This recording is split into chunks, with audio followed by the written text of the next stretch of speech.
Cineia, ex-monitora da RJ3, ex-mestre da loja, da classe de artesãos, oradora regional, graduada em Psicologia e Letras, pós-graduação em Relacionamento Amoroso e Sexualidade Humana, formação holística de base na Unipaz, extensão universitária, arte de cuidar, resgate de uma visão. Sora Cineia, querida amiga, com a palavra, dê mais um show aí para nós. Obrigada. Ô, Paulo, eu gostaria que você colocasse o slide, por favor, antes da gente começar, o primeiro slide. Tá, vou iniciar aqui a apresentação. Vamos iniciar com... Luiz, para fechar, Oi. Pedir fechar as câmeras, por favor. Fechar as câmeras para poder... Pessoal, aqueles que souberem, fechem as câmeras aí, tá? Que não corram o risco de sair da sala agora, né? Aí, por favor, fechem as câmeras, fechem o microfone, para a qualidade ficar melhor, ok? É isso. Então, gente, boa noite a todos, primeiro, muito grata, uma felicidade a presença de todos vocês aqui. Minha gratidão ao digno grande conselheiro por mais uma vez me pedir um trabalho, né? E para compartilhar com vocês, cada trabalho que a gente faz e que várias pessoas vão receber alguma luz através da pesquisa que a gente faz, o trabalho do que a gente pensa a respeito de um tema, é a maior alegria que a gente pode ter, né? É uma das maiores emoções que a gente pode ter. E aí nós escolhemos esse tema, saúde emocional, né? Não só porque é um tema bastante importante de refletir ao longo de toda a vida, né? Vamos ter emoções enquanto vivemos, ainda bem, mas principalmente nos dias atuais, né? Os dias atuais naturalmente evoca intensas emoções, diante de experiências tão novas para toda a humanidade. Foi interessante que o primeiro trabalho que a gente fez na região de palestras, o grande conselheiro também me pediu, e a gente fez aquele trabalho em tempos de escuridão Fiat Lux, né? Que a gente começou a mostrar o que possivelmente vinha a caminho, como nós estamos constatando.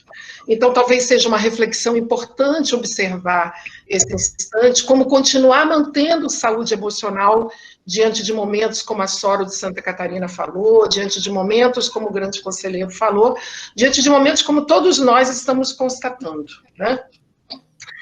Então, como mostra a imagem assim desse slide, vocês veem, tem um coraçãozinho, tem um cérebro ali, às vezes dá um curto-circuito, nem sempre esses dois campos agem congruentemente.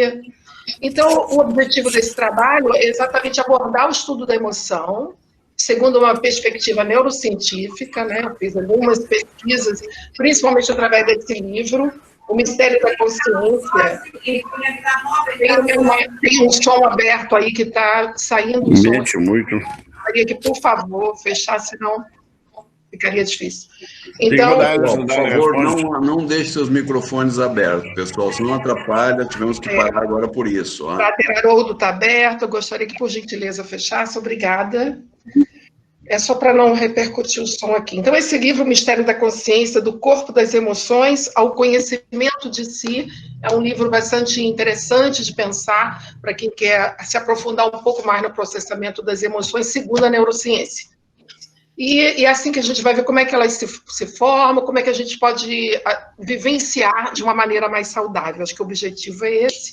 Então, vamos caminhar, né? Vamos fazer um percurso aí nesse tema de saúde emocional. Próximo, por favor, slide. Então, eu separei um texto falando em cérebro e coração, curto-circuito. Eu lembrei de um texto da Clarice Lispector, né? Essa grande, uma das maiores escritoras brasileiras do século XX, né? Que na obra dela ela expressa muito, ela faz muito esse monólogo interior, falando das paixões, dos estados da alma, falando das sensações, dos sentimentos humanos. E é interessante que ela fala assim, olha, eu tenho uma alma muito prolixa e uso poucas palavras. Sou irritável, firo facilmente. Também sou muito calma, perdoo logo. Não esqueço nunca, mas há poucas coisas que eu me lembre. Então, vocês veem que o mundo do coração e do cérebro, a razão, a emoção, às vezes entra nessa incongruência, né? Porque quando você fala de prolixo, né, uma alma prolixa, né? Alguém que arrasta muitas palavras, faz um texto muito longo. No entanto, ela fala que é prolixa, mas usa poucas palavras, ela é irritável, fere facilmente, você pensa na raiva, mas ela também fala que é muito calma, que ela perdoa muito fácil, e ao mesmo tempo ela não esquece nunca, mas ela lembra de pouca coisa. Então, a gente vê que coração e cérebro entra assim tem às vezes esse choque aí acontecendo, né? Então, vamos ver essa relação que parece que a gente tem um cérebro emocional e um cérebro racional, né? Vamos ver como é que isso caminha dentro da nossa estrutura interna. O próximo, por favor. Vamos observar conceitualmente o conceito etimológico e o conceito científico, né, da palavra emoção. Encontramos duas palavras latinas no século XVI, ex movere, que significa em movimento, mover para fora, e emotione, que significa movimento, comoção, ato de mover. Então, é sempre um movimento que sai. Um sentido mais antigo fala de agitação popular, de desordem, originando agitação da mente ou do espírito. Então, essa é a etimologia da palavra. O conceito, segundo o neurocientista Antônio Damasio, né, que foi quem escreveu esse livro que eu mostrei para vocês, né, o Antônio Damasio é um médico neurologista português, radicado nos Estados Unidos, onde ele é professor e dirige o Instituto do Cérebro e da Criatividade, lá na Califórnia. Por isso eu uso bastante, assim, por toda a pesquisa dele, do grupo dele, vai para essa área da criatividade, do cérebro, né? E para ele, o conceito dele diz isso, que emoção é um curso neural, um conjunto de reações corporais face a certos estímulos associados a uma ampla variedade de sentimentos, pensamentos e comportamentos agradáveis ou não, né?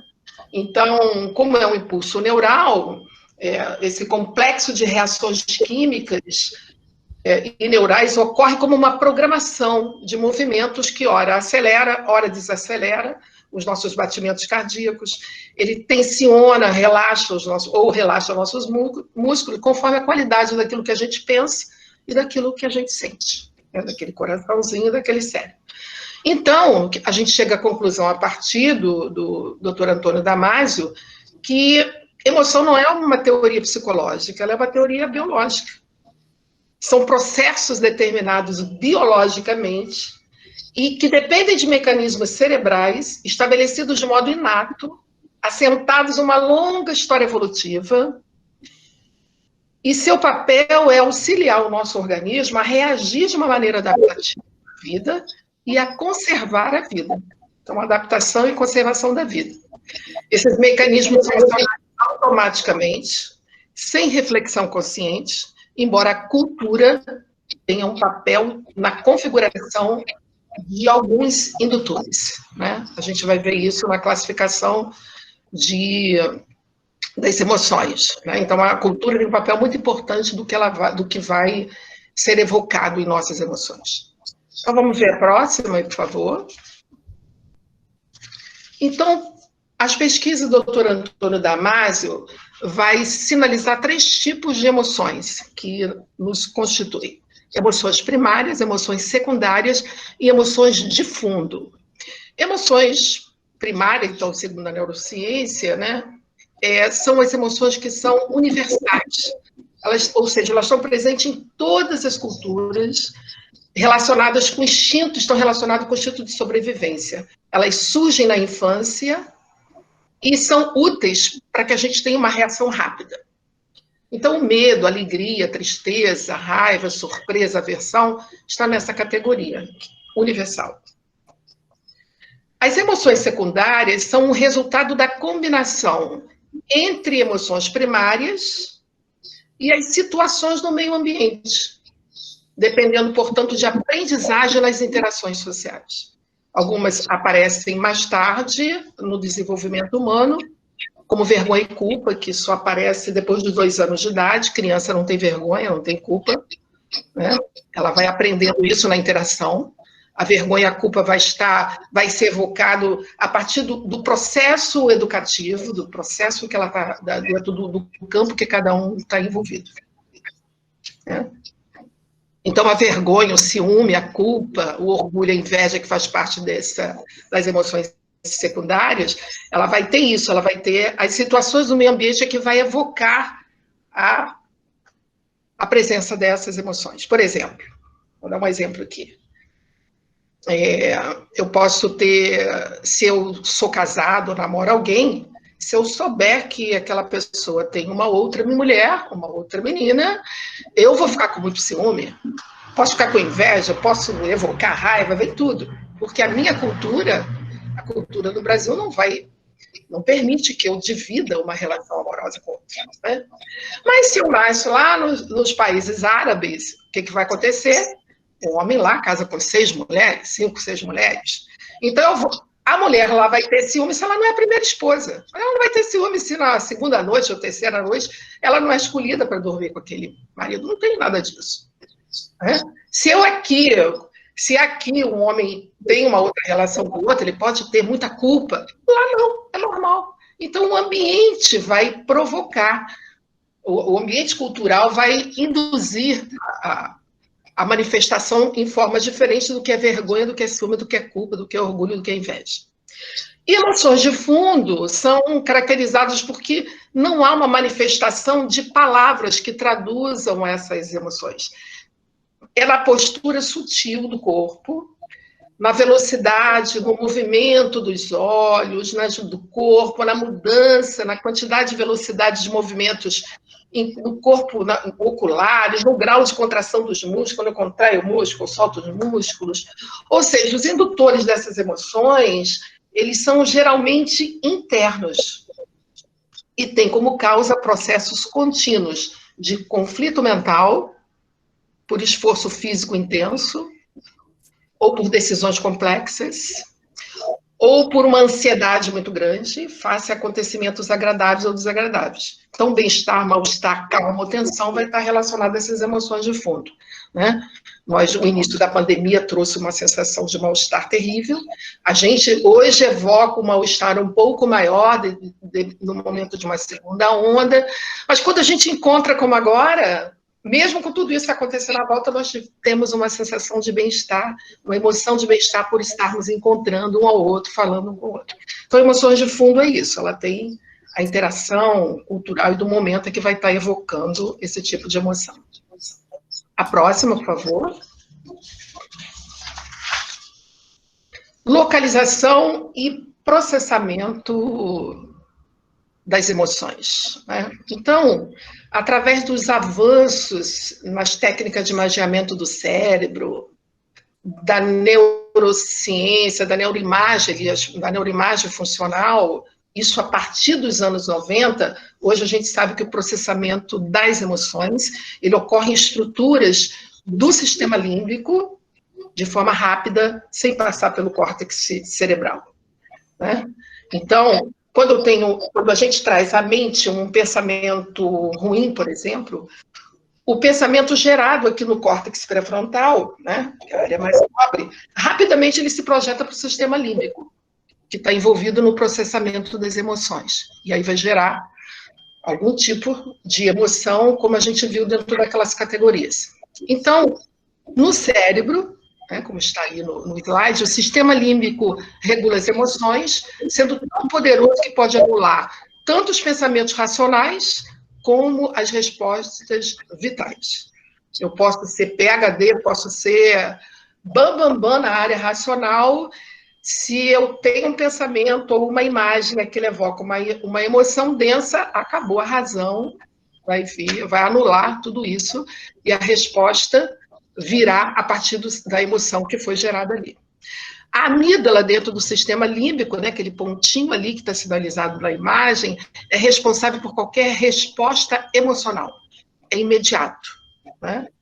Algo vem, acontece, sai, o pensamento aqui vai para o sistema límbico, vai para a amígdala, que se for algo de um perigo, algo de um risco, eu vou ter uma reatividade emocional, uma reatividade imediata, sem pensar, sem raciocinar. O córtex pré-frontal, outra área importante, quando conseguimos sair da amígdala e chegar até lá, vai agir antecipando e avaliando o valor potencial da recompensa ou do prejuízo de um comportamento. Então, se, por exemplo, eu estou na rua e alguém bate no meu carro, imediatamente a raiva, a ira vem, e se eu ficar apenas na amígdala cerebral, eu posso fazer uma loucura. Eu posso ir lá, brigar com aquela pessoa, bater no carro dela, dar um tiro naquela pessoa. Se eu consigo sair da amígdala cerebral e vir para o córtex pré-frontal, eu vou antecipar aquela situação, avaliar a melhor maneira de resolver a questão.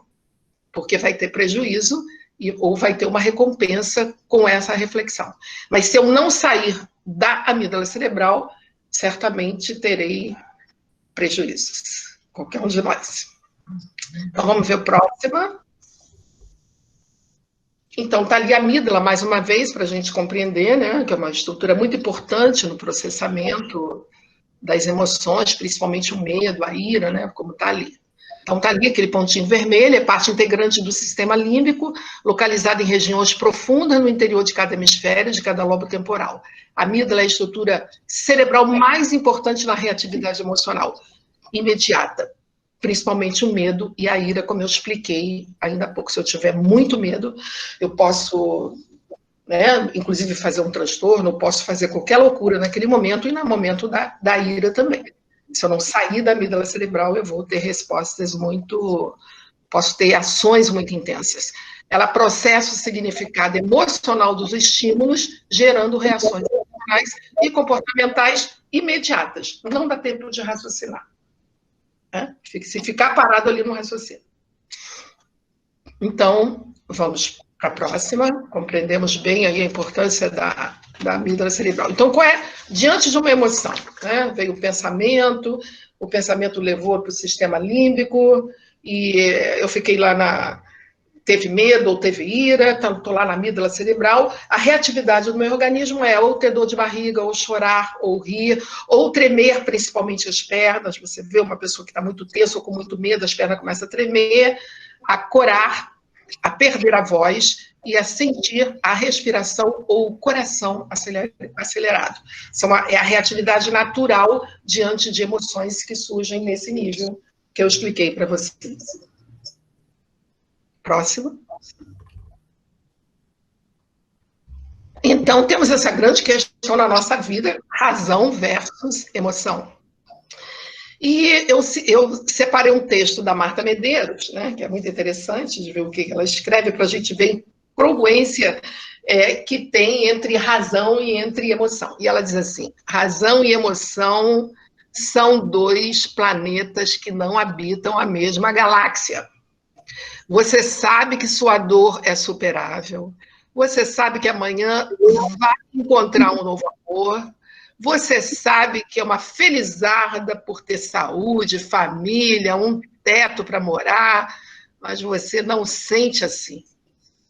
E o sentimento é poderoso, comanda-nos e a gente sucumbe, feito um avião caindo do céu, feito refém de um assalto do coração.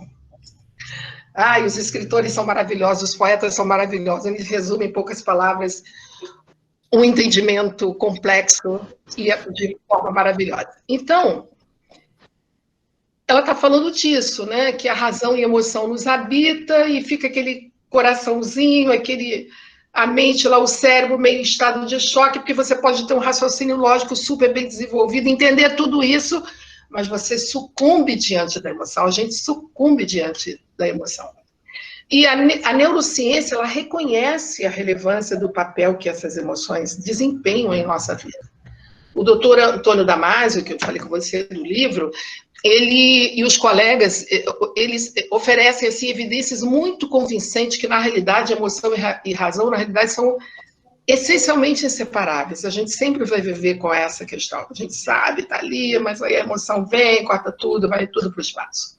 Mas eles, nas pesquisas deles, eles também entenderam que algum tipo de emoção sempre acompanha os pensamentos que alguém tem acerca de si mesmo ou daquilo que o cerca. Mesmo que você esteja na razão, o sentimento vem junto. E olha que mais interessante que ele diz, que não levar em conta os sentimentos vai prejudicar as nossas decisões. Então, a gente tem que ter razão, mas a emoção é importante para uma decisão sábia. E como é que eles perceberam isso? Pessoas com lesões no córtex pré-frontal, vetromedial, têm função intelectual normal, mas são incapazes de usar a emoção na tomada de decisões. E isso ocasiona prejuízo na decisão tomada. Outras disfunções cerebrais que afetam, por exemplo, a emoção e a detecção de sentimentos podem comprometer significativamente a tomada de decisões. Sentimentos, então, e processos de reflexão estão intimamente conectados. Ou seja, a separação entre racionalidade e emoção, em alguns casos, pode levar a consequências desastrosas. Então, a gente vai viver com isso, mesmo com essa loucura que a Marta Medeiros fala aí, mas, na realidade, as duas coisas são importantes para as nossas decisões, para o nosso pensamento racional e para os nossos sentimentos. O próximo, por favor, Paulo. Historicamente, vamos ver emoções sob o ponto de vista histórico, né? Como a emoção foi sendo entendida. Os estoicos da Grécia Antiga e na Roma Antiga acreditavam que a emoção podia ser demasiado imprevisível para ter alguma serventia para o pensamento racional. Razão, pensa logo existe, nada de emoção, isso não tem razão, ainda não tínhamos, né? Ainda não tínhamos a neurociência que surgiu lá nas décadas de 90 para entender isso. A emoção era representativa de aspectos frágeis e inferiores da humanidade. O estereótipo de mulheres como mais emotiva ainda persiste. Olha que incrível. É importante lembrar que a mulher, ela só é descoberta como sujeito pensante a partir do século XIX. Mas apesar de toda a revolução, dela ter queimado o sutiã em praça pública, dela ocupar hoje todas as possibilidades de cargos em todos os segmentos que até então era só masculina, o estereótipo da mulher como mais emotiva ainda persiste, embora não seja real do ponto de vista da neurociência. A psicologia moderna argumenta que as experiências emocionais se dão principalmente em função da percepção de alterações físicas, né? Então, psicólogos estão sempre observando a fala, como o corpo fala ou não fala o que se fala. Então, resumindo a neurociência, que a gente já viu bastante, a neurociência associa as emoções a determinadas regiões do cérebro, em particular no sistema límbico, sinaliza que as emoções não constituem obstáculo ao funcionamento da razão, como vimos pelas pesquisas deles. Estas estão envolvidas em processos de decisão. Por mais simples que seja o processo, existe sempre uma emoção associada à escolha feita, dado que o córtex cerebral se apoia nas emoções para decidir. Então, resumidamente, do ponto de vista da neurociência, é isso que a gente encontra. Próximo. Aqui foi uma citação que eu trouxe do Krishnadukya. Krishnadukya é psicanalista, ele é professor titular do Instituto de Psicologia da USP, um homem brilhante. Se vocês têm vontade de conhecer um pouco mais disso, sobre o ponto de vista, sobre a ótica da psicanálise, ele é um grande nome, há muitas lives, muitos trabalhos deles hoje, que antes a gente só tinha através de publicações específicas, dos congressos que a gente participa. Hoje tem muito trabalho dele, o Dr. Krishnadukya, que é realmente uma pessoa, um grande profissional na área, e ele resume brilhantemente os aspectos da saúde emocional, a partir da tomada de consciência, da emoção contatada e o movimento consequente. Então, ele vai dizer o seguinte: como a gente já viu, tudo isso nos constitui. Ter raiva, ódio, ciúmes, vai acontecer com todos nós. Acontece com todos nós. E ele diz o seguinte: nenhum afeto deve ser considerado um vilão do ponto de vista clínico. Claro, nos constitui, então não é um vilão. Mas quando a emoção, há uma impossibilidade de experimentar uma emoção por alguma razão, ou ao contrário, se você persevera no mesmo ponto, no mesmo tipo de emoção, ou você desloca essa emoção para um outro ponto, para o seu corpo, intensifica essa emoção, aí a gente tem um vilão, e aí a gente vai precisar de um trabalho para poder entender o que está acontecendo. Na maioria das vezes, é o que ele resume aqui muito bem, o vilão vai acontecer porque ou eu estou impossibilitado de experimentar, ou possivelmente, na maioria das vezes, pela cultura familiar, ancestral, cultura social, cultura religiosa, pode impossibilitar de experimentar uma emoção, ou você pode perseverar na mesma coisa, eu tenho raiva de alguém, vou ter raiva a vida inteira, né? Ou você desloca, ou intensifica demais essa emoção, a gente vai ter uma questão aí a ser trabalhada. O próximo. Então, o que a gente vai fazer agora? O que eu fiz aqui? Como a gente tem 3 categorias de emoções, como eu falei com vocês, eu escolhi uma emoção de cada um dos tipos, das emoções primárias, das emoções secundárias e as emoções de fundo, para a gente olhar um pouco mais detalhadamente, né? Como é que isso se processa, porque isso vai estar, em algum momento, algumas vezes já aconteceu, acontece hoje, vai acontecer, ou de em outros momentos. E o Horácio, o filósofo Horácio, da Roma Antiga, 65 a.C. a 8 a.C., já resumia muito bem a questão da raiva. Ele diz que raiva é loucura curta. E você sabe, se você já teve um ataque de raiva, se você já viu alguém tendo um ataque de raiva, você vai entender o que o Horácio está falando. A raiva é uma loucura curta. Se a gente não tiver muita atenção no momento da raiva, essa loucura pode levar a momentos desastrosos, né? Então, vamos observar, né, esse campo da raiva que eu escolhi. Vocês viram, talvez vocês todos tenham assistido, me lembrei agora do filme Divertidamente, né? Divertidamente, a raiva é simbolizada por um bonequinho, né, vermelho, saindo um monte de fogo aqui em cima e tal. Eu não sei se vocês sabem, mas o cineasta, quem fez esse filme, ele fez a partir de um olhar sobre a filha, que era adolescente, né?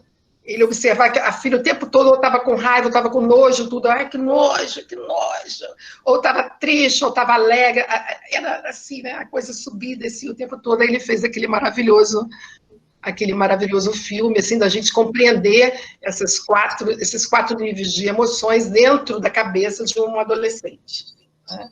Então, aquele bonequinho vermelho, ele é bem legal da gente observar como a raiva, né?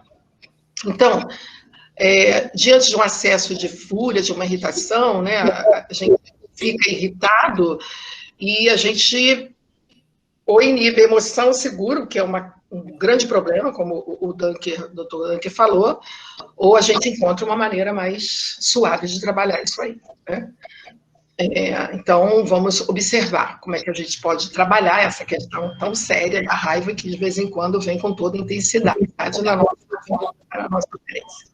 Vamos ver, então? Próximo slide.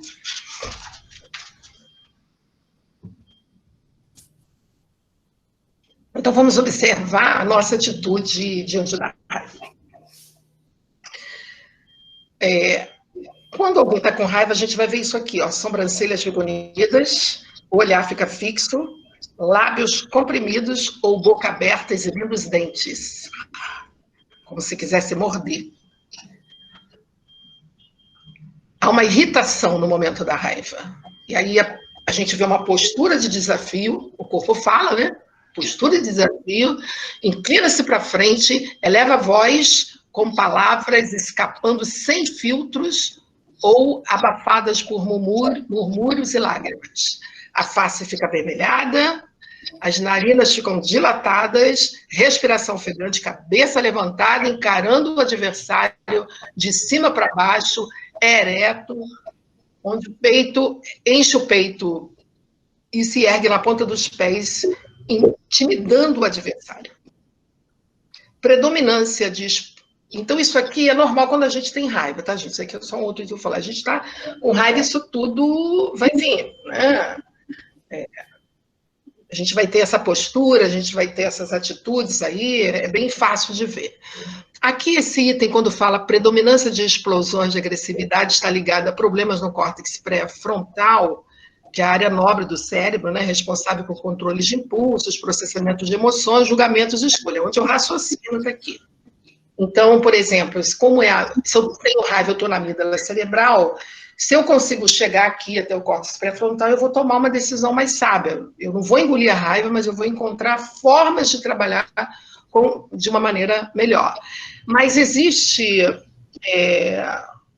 um transtorno que é comum não. Quando normalmente ele ocorre na adolescência, né, chamado transtorno explosivo intermitente.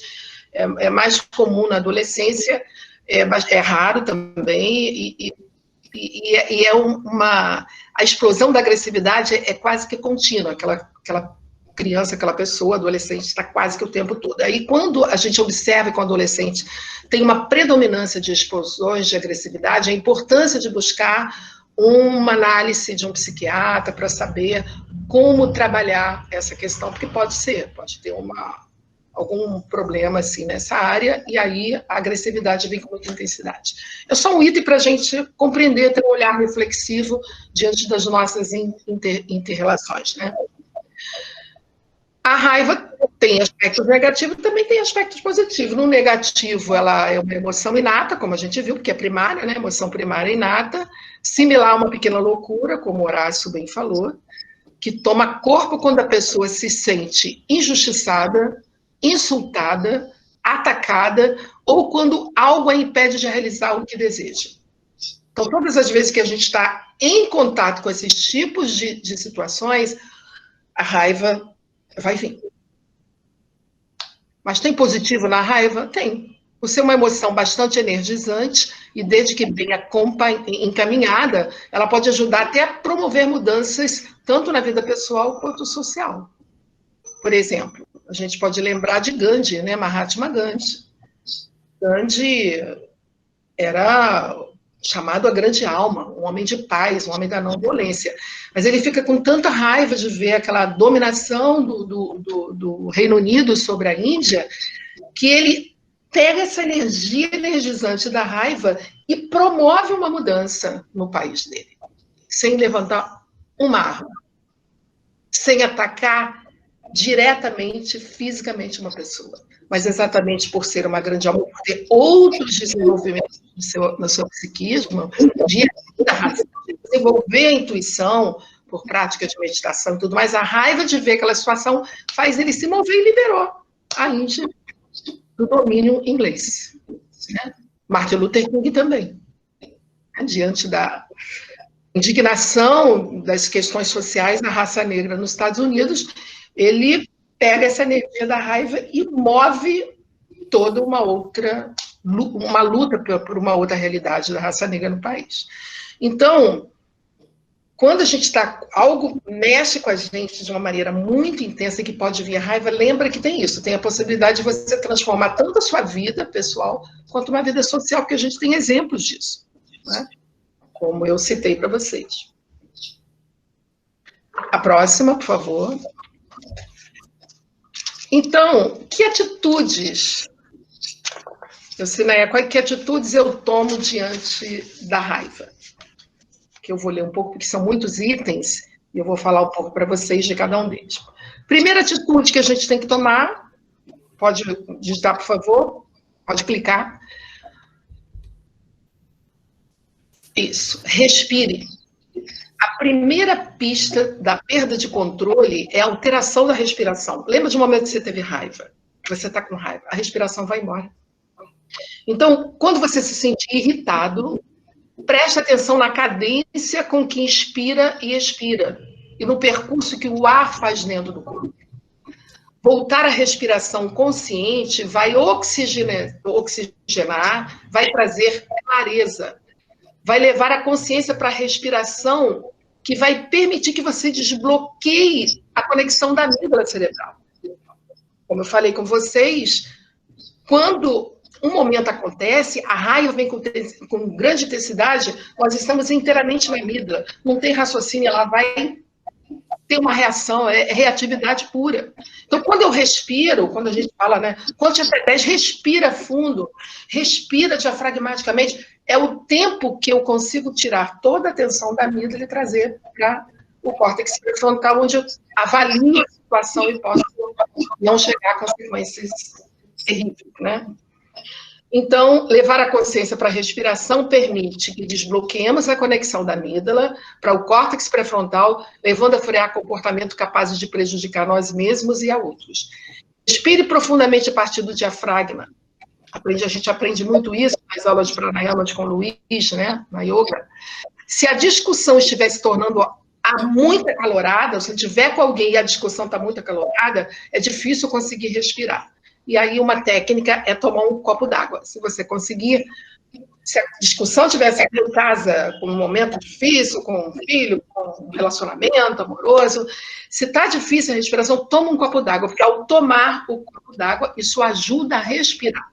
Para isso. E aí na respiração, você vai conseguir sair do amígdala cerebral e tomar uma decisão mais sábia.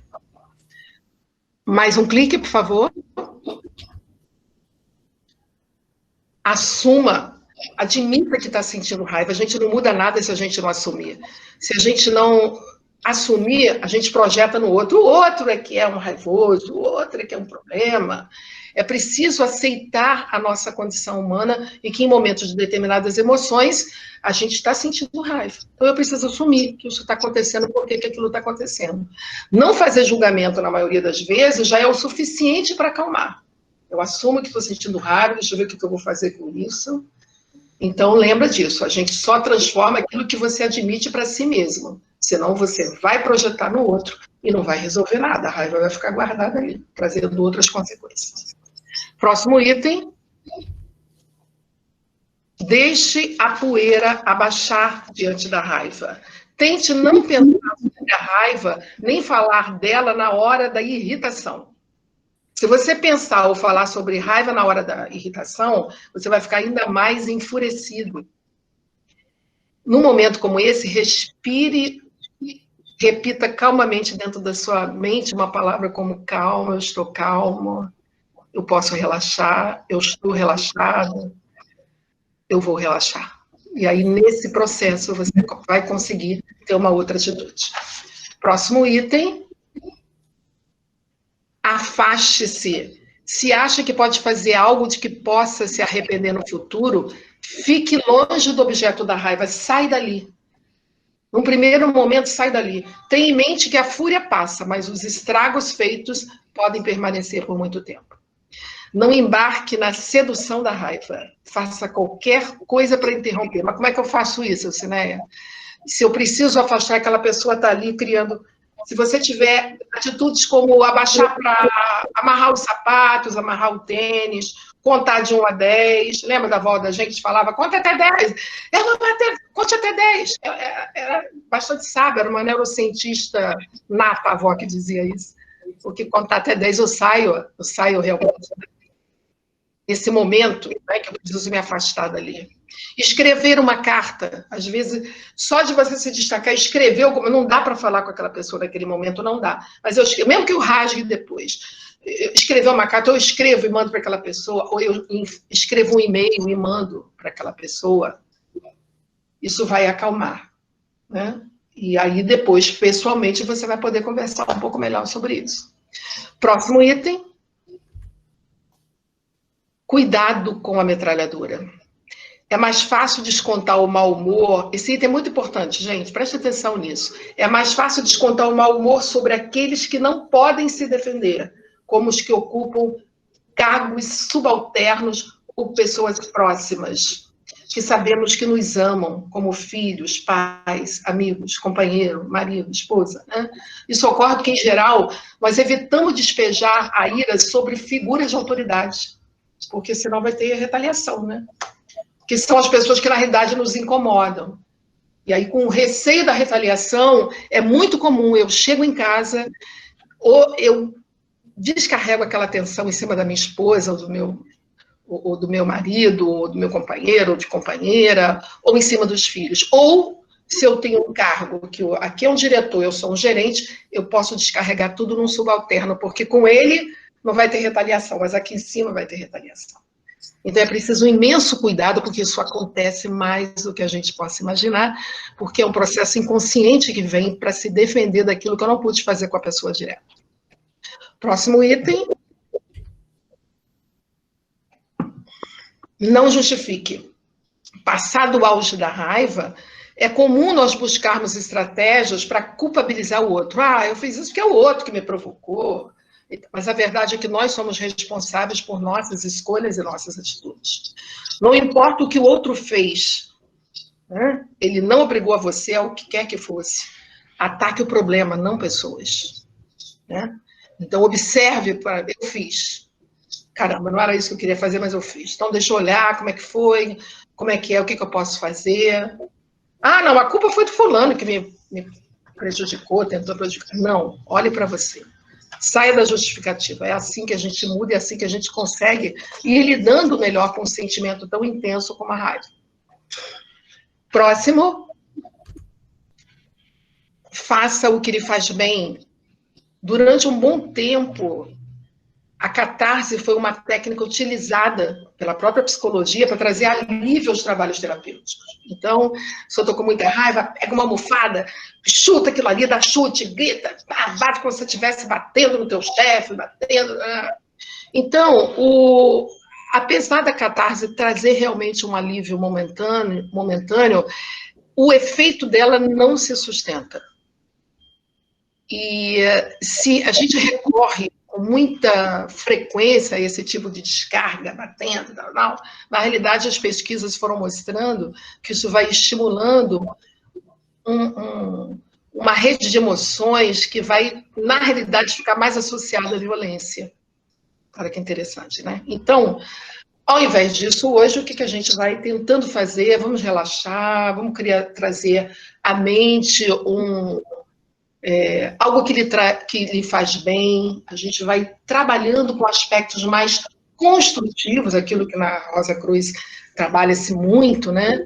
De fazer uma visualização criativa, de buscar a lembrança de coisas agradáveis, de um ambiente de natureza, de beleza agradável, que vai desacelerar essa raiva e ajudar você a tomar uma atitude melhor, né?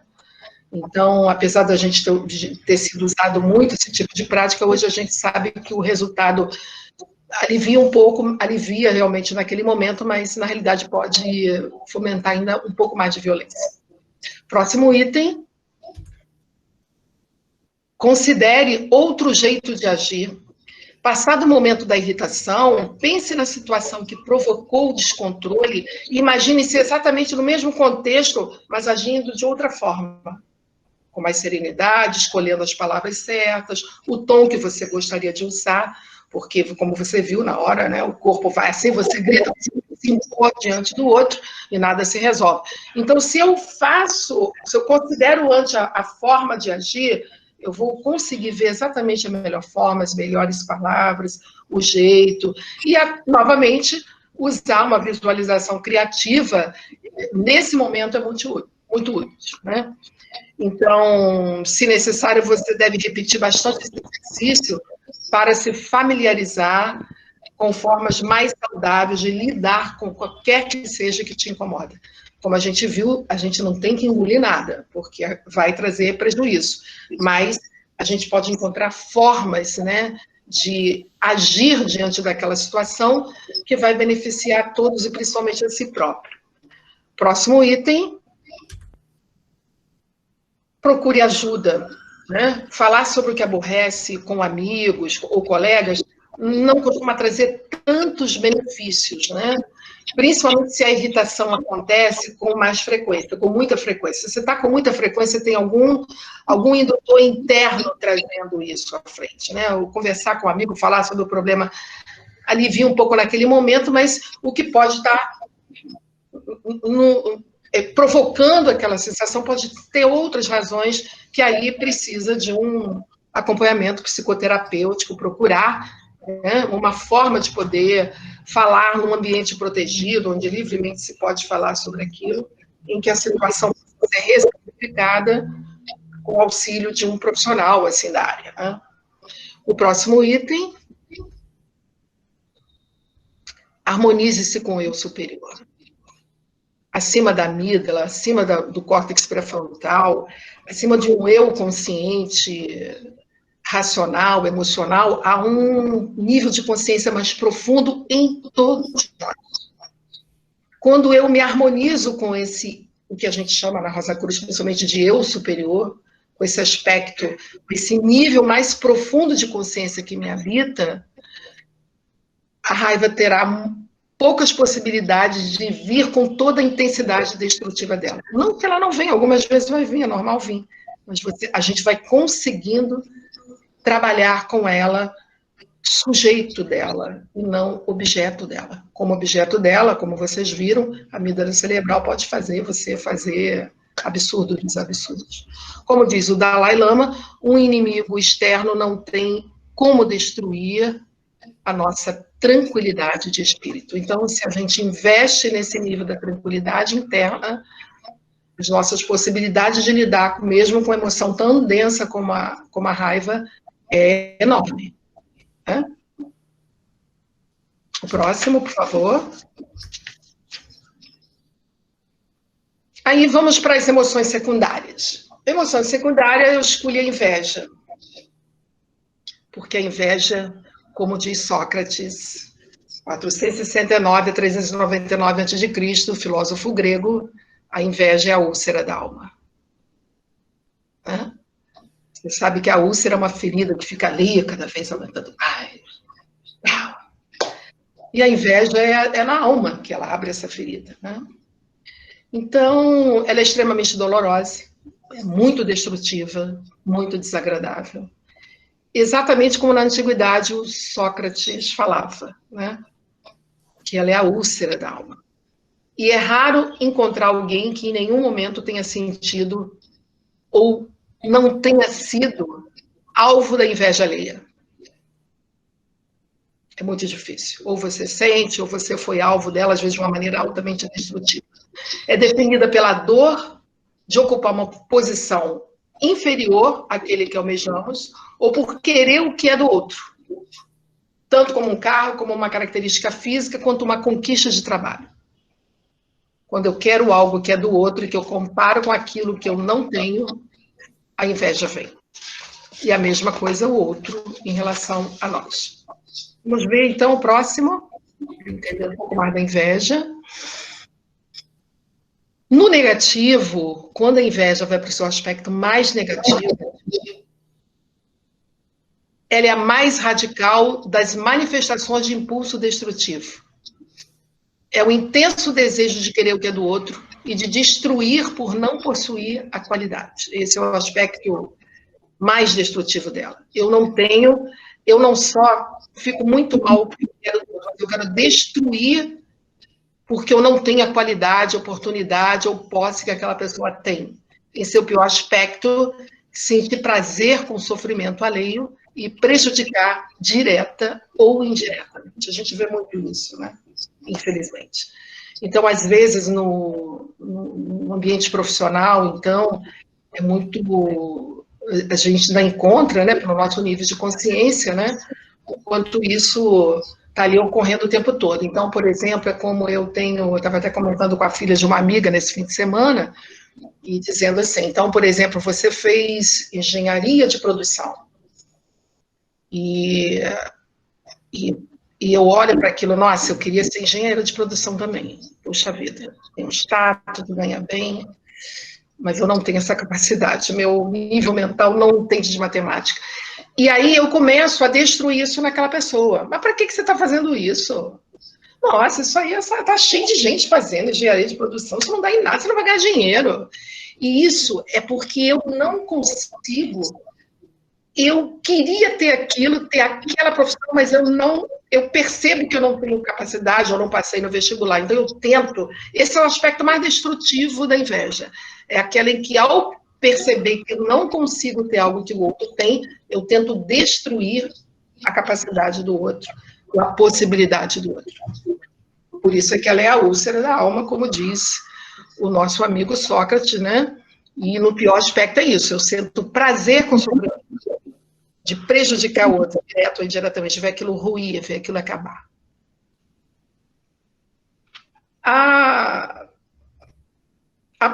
Existe aquela chamada inveja branca, que a gente vê muito alguém falar, né? Não, eu invejo isso teu. Mas é uma inveja branca. Quer dizer, quando eu quero dizer uma inveja branca? Porque eu não estou te desejando mal, mas que eu queria o que você tem, eu queria.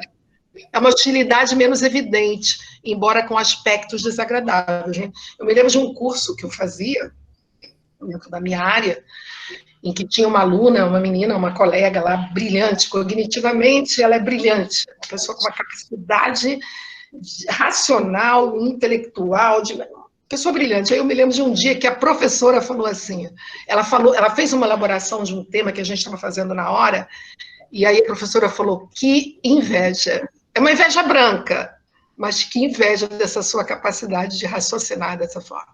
Isso é inveja branca, né? Mas eu não estou destruindo o outro, não estou dizendo que você não foi bem, se aquela professora fosse o aspecto mais pesado, ela diria, né, que não é bem assim, embora fosse, meu Deus do céu, que coisa brilhante, mas eu não vou permitir que ela... Né?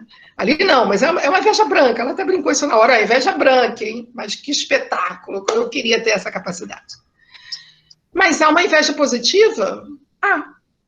Segundo os estudiosos na área, sim, porque a inveja positiva é aquela que me motiva a buscar uma realização pessoal, que incentiva a melhorar nosso próprio desempenho em tarefas desafiadoras, porque eu olho para o outro. Então, por exemplo, a Silmara, vou dar um exemplo da Silmara, minha amiga Silmara. A Silmara faz engenharia química, monta uma empresa, uma empresária, e aí eu olho para a Silmara, caramba, olha só, a Silmara, minha amiga, fez engenharia química, foi para a Universidade Federal, fez pós nisso, fez pós naquilo, montou uma empresa, é uma pessoa de sucesso. Caramba, se ela conseguiu, eu posso conseguir.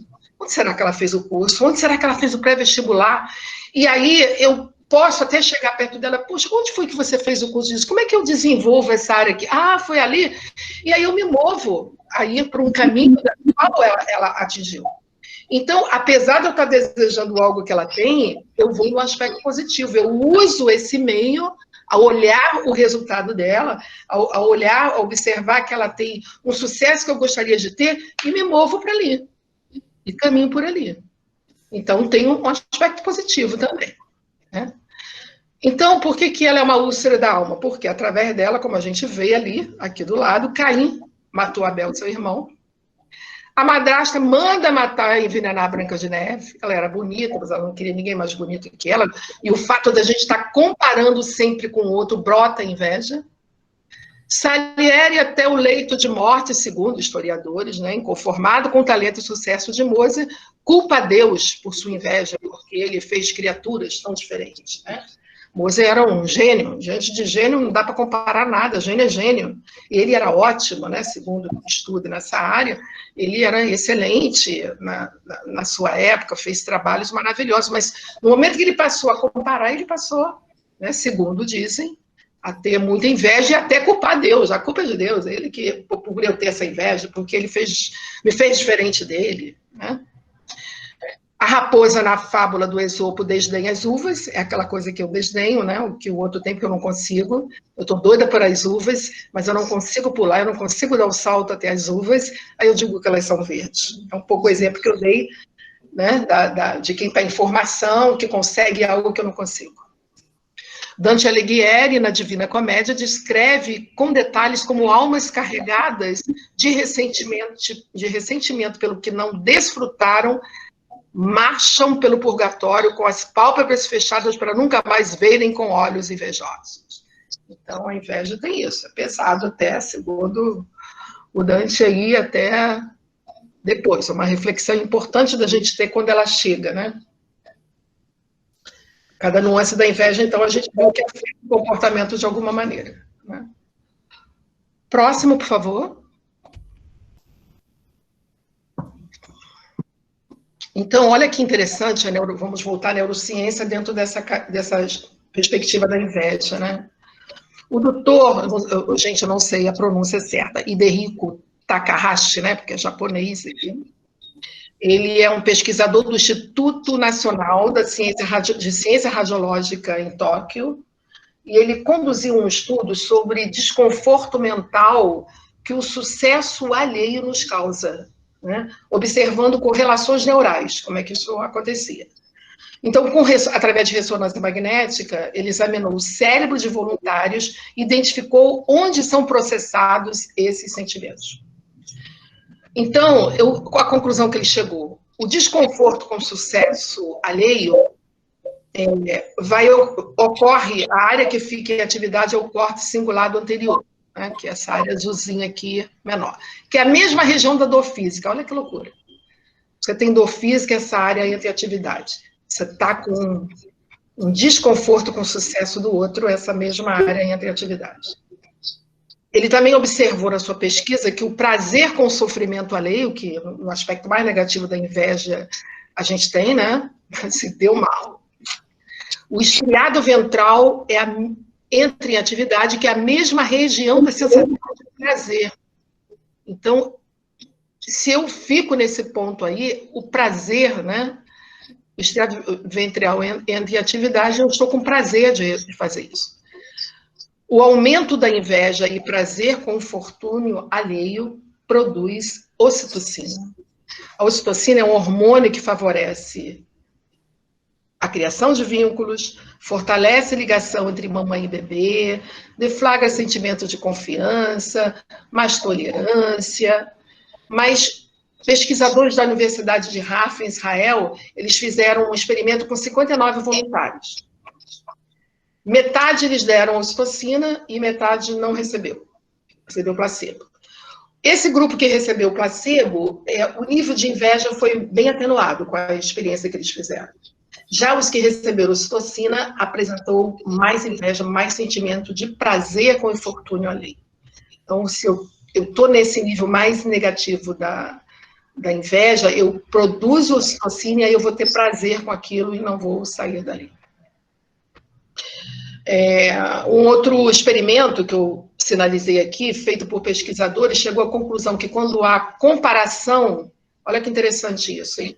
Comparação com pessoas muito parecidas é que faz nascer a inveja.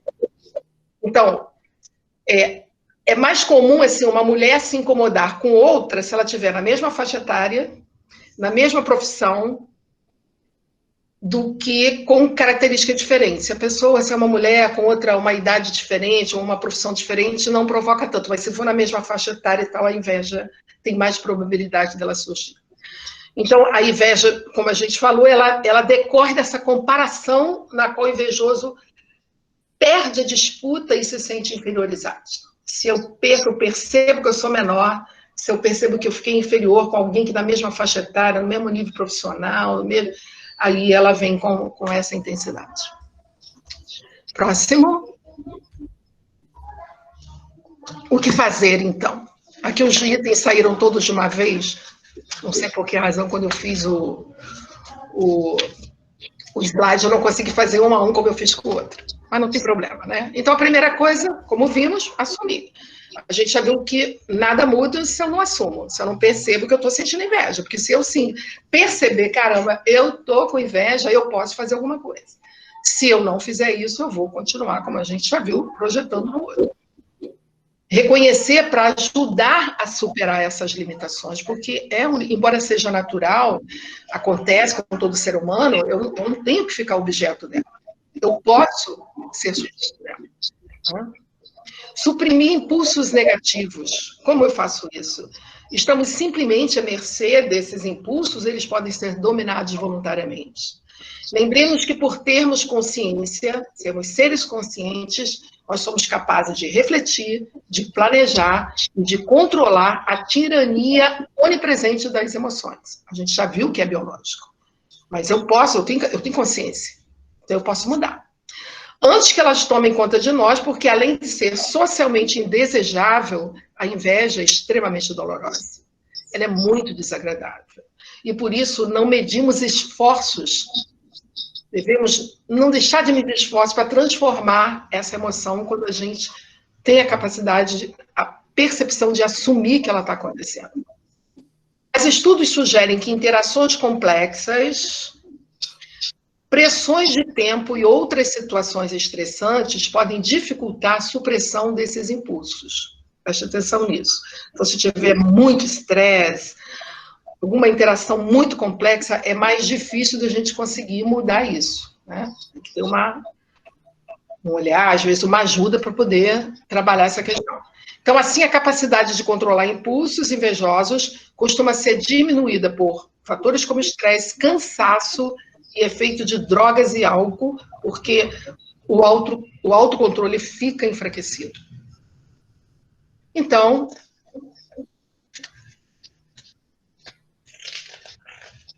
suprimimos impulsos negativos, olhe para o que você tem.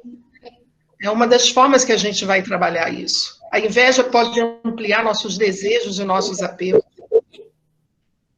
Por exemplo, se descobrimos que uma pessoa tem a mesma função, como a gente viu, mesmo tempo de empresa, ganha mais, mas isso vai certamente nos incomodar e passaremos a desejar ter um salário igual ao dele ou maior que ele. Veja que antes, se eu não sei que aquela pessoa teve um aumento, eu estou satisfeita com o que eu tenho. Mas na hora que eu percebo que alguém está ali, ganha mais, aí a inveja começa a vir, né? Então, você pode adorar o seu carro, descobrir que seu amigo... Mas na hora que você descobre que um amigo comprou um modelo, principalmente se for um amigo da mesma faixa etária, do mesmo nível, tem um carro melhor, eu já começo a ter inveja, a querer aquilo que ele tem, né? Então, se você relativiza o seu sucesso, se a gente relativiza o sucesso pessoal, vai nascer inveja. Você cobiça o sucesso alheio à custa do próprio desmerecimento que você tem em relação a si mesmo. A sensação de prazer é reduzida quando o seu cérebro entende que seu sucesso poderia ser ainda maior, como prova o alvo da inveja. Ou seja, a inveja estragou aquilo que era perfeitamente bom. Você antes estava bom, a hora que você começou a comparar, você teve a perda, né, daquela realidade que tinha antes. Desenvolver sentimentos de gratidão pelo que tem, gratidão pelas coisas boas que tem em sua própria vida. Olhe para o que você tem, seja grato pelo que você tem. Busque desenvolvimento, que sempre é bom, mas a partir de si próprio, não da comparação com o outro. Valorizar as oportunidades que a vida tem e se desenvolver nelas, mas sem muita comparação, senão ela vai brotar, não vai ter jeito. Focar em suas próprias metas. Se o sucesso de um conhecido desperta demasiadamente sua atenção, procure focar as suas próprias metas. Sai do outro para você. Aquilo que você quer fazer por você. Não porque o outro tem ou porque o outro atingiu um nível tal. Desfrutar a dor e a alegria de ser quem é. Cada um sabe a dor e a alegria de ser quem é. Às vezes a gente quer tanto algo do outro e não sabe a dor que tem por trás daquela, né, da alegria daquilo que a pessoa tem. Nossa saúde emocional pode encontrar um bom ponto de equilíbrio quando temos consciência de nossos potenciais e nossas limitações e desfrutar do que nos é próprio, desenvolvendo nossas potencialidades e investindo nos limites. O outro pode ser até um exemplo, mas não deixe de lado de olhar, não deixe de lado os seus próprios pontos fortes, de observar os seus próprios pontos fortes. Empatia, né? Vocês sabem que o sociopata é aquele que não tem empatia. Há uma área no cérebro que não tem, mas quando a gente tem muita inveja, a empatia vai embora, né? Então, a empatia, o que é empatia? Você desenvolver a capacidade de se colocar no lugar do outro, de se alegrar pelo outro, né? Pelos dotes, pelas conquistas daquela pessoa. Isso é possível, isso também é próprio do ser humano. Você pode olhar a partir... Se eu olho com o que eu tenho, com o que eu estou alcançando, as minhas metas a partir de mim mesma, eu posso começar a olhar para o outro e desenvolver empatia, né? E aí eu fico feliz pelas conquistas daquela pessoa, pelas realizações daquela pessoa. Aprendendo até com elas a me desenvolver, como eu dei o exemplo da Silmara, né? E, como sempre, harmonize-se com o eu superior, né? Incansavelmente. Utilize técnicas de afirmações construtivas, visualizações construtivas, gratidão, oriente-se pela sabedoria maior, como a gente falou, a um nível de consciência superior dentro de todo mundo, busque a sabedoria do coração, da luz mais pura dentro de nós, que vai nos conduzir para as metas e realizações pessoais sem que você precise se comparar, né? E isso vai nos fazer com que a inveja, embora seja parte, constitui a nossa experiência, ela não vai dominar a sua vida, a sua mente, te levando para atitudes muito destrutivas. Para o outro e para si mesmo, né? Já que tudo que vai, volta, dizem esses grandes sábios. O próximo. Então, das emoções de fundo, né? Plotino, filósofo neoplatônico, 205, 270 depois de Cristo, falou que sábio é o homem que age com a sua melhor parte. Como nós vimos, emoções de fundo, bem-estar, mal-estar. Se eu busco a melhor parte, se eu ajo através da minha melhor parte, a possibilidade de eu viver com bem-estar, como está bem ali a figurinha, é enorme. E a escolha é nossa. Às vezes a gente fica no mal-estar o tempo todo, né? Se alimentando de notícias muito ruins que provocam mais mal-estar, de situações, de informações, de falas que provocam mais mal-estar, mas tem o bem-estar. Todas as vezes que nós nos encontramos, como nós falamos, olha o bem-estar que nos deu quando nós abrimos a sala, de encontrar pessoas tão queridas, irmãos tão queridos, alguns que tiveram momentos de muito mal-estar com a Covid, que estavam hoje aqui na sala, que alegria que nos deu, né? Irmãos lá, tem gente aí de outro país, tem gente de outros estados, isso traz um bem-estar fantástico. Esse momento, um momento que tem um mal-estar coletivo, ele também abriu espaços para o bem-estar, e isso depende da nossa escolha, né? Reconhecendo o sentido da vida, se observando. Então, vamos olhar essas emoções de fundo, né, a partir do bem-estar. Próximo, por favor, Paulo. Então, a questão do bem-estar, ela vai ter uma relação de que eu não posso conseguir ter bem-estar se o nível físico não está bem construído, constituído. Para ter um bem-estar, eu preciso que fisicamente eu esteja bem alimentada, que eu tenha moradia, que eu tenha segurança. Afetivamente, eu preciso me sentir amado e ser amado, buscar conhecimento, dinâmica e sentido da vida, ter liberdade com a minha palavra, a liberdade de conhecimento, né? Buscar isso é fundamental para ter uma sensação de bem-estar. Eu não sei se meu tempo está muito avançado, mas eu me lembrei aqui de uma experiência. Vocês sabem que nós temos um projeto, né, social na loja Niterói, com crianças de comunidades de muita carência. E eu me lembro de um menino que foi para o projeto com 6 anos de idade, no Morro do Cavalão, e que era um menino muito violento, muito agressivo, e tinha dias que ele chegava terrivelmente lá, e foi um período muito, muito difícil. Quando chegou, não me lembro se foi no segundo semestre daquele mesmo ano, no ano seguinte, eu observei que depois das férias, ele veio bem mais tranquilo, muito tranquilo, e eu fiquei pensando, o que será que aconteceu, né? Por ele tá assim.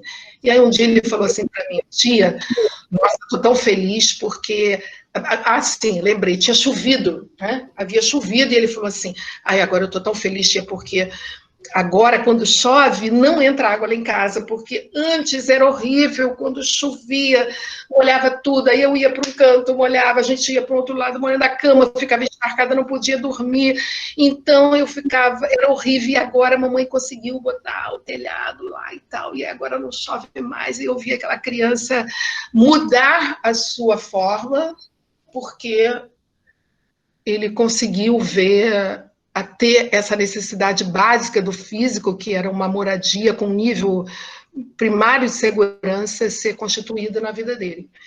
E aí, para vocês terem só uma ideia, assim, esse menino continuou no projeto com a gente, junto com a gente ele foi para o GRAEL, né, que faz projeto social muito bom, já fazia com a parte esportiva, ele foi fazer iatismo lá, fazia iatismo e fazia o projeto Educar. E passou-se o tempo, ele ficou lá, depois as crianças atuais me falaram, ele agora está dando aula de iatismo lá e ganhando. Eu falei, poxa, que ele está vendo um exemplo para vocês. Ano passado, a Tânia, que está ali, que me ajuda no projeto, a gente viveu um momento de imenso bem-estar, né? Porque chega ele lá no projeto, chega lá um rapaz super musculoso, super bonito, aquela criança que eu vi com momentos muito difíceis, ele falou, tia, eu vim aqui para te dizer que eu estou na UFRJ.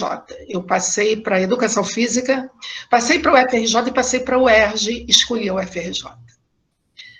Então, veja bem, a constituição desses níveis físico, afetivo, conhecimento, de liberdade, isso vai dando possibilidades que o bem-estar atinja todos os níveis, inclusive uma criança como essa, como eu estou contando para vocês.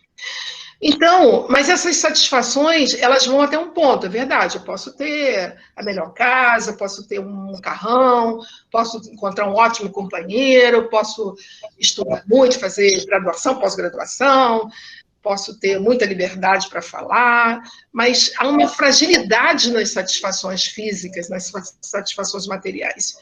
Em algum momento parece que entre nós, assim, o que me falta para ser inteiro? Porque, apesar de eu ter tudo isso, alguma coisa me incomoda aqui internamente. E aí a gente vai para um bem-estar muito maior. Próximo slide, por favor, Paulo.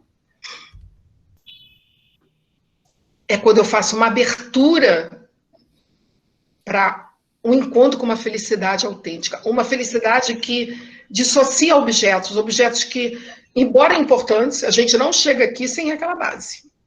O Abraham Maslow trabalhou bem isso, nos mostrou bem isso, a tal pirâmide, né, das necessidades, e que o exemplo do menino que eu contei para vocês prova tranquilamente. Mas, em algum momento, eu posso ter tudo aquilo, mas eu só vou encontrar uma autêntica felicidade quando eu me abro a um aspecto que é infinito dentro de cada um de nós. Há um desejo de infinito que só o infinito supre. Nada físico vai suprir. Embora todos os aspectos físicos, como Abraham Maslow bem falou, são necessários. Mas em algum momento, e se possível, mesmo diante da construção dessas necessidades básicas, se a gente faz uma abertura para o aspecto infinito, aí a gente vai encontrando mais as possibilidades de uma autêntica felicidade. Além dos objetos, há a clara luz. Abra-se a ela. Entregue-se a ela. Porque quando eu faço essa abertura, mesmo momentos como o que a gente vive, pode trazer aspectos de felicidade. De dificuldade, de dor, alguns momentos de muita dor, mas como a gente viu, na hora que a gente encontra, tem um estado de felicidade.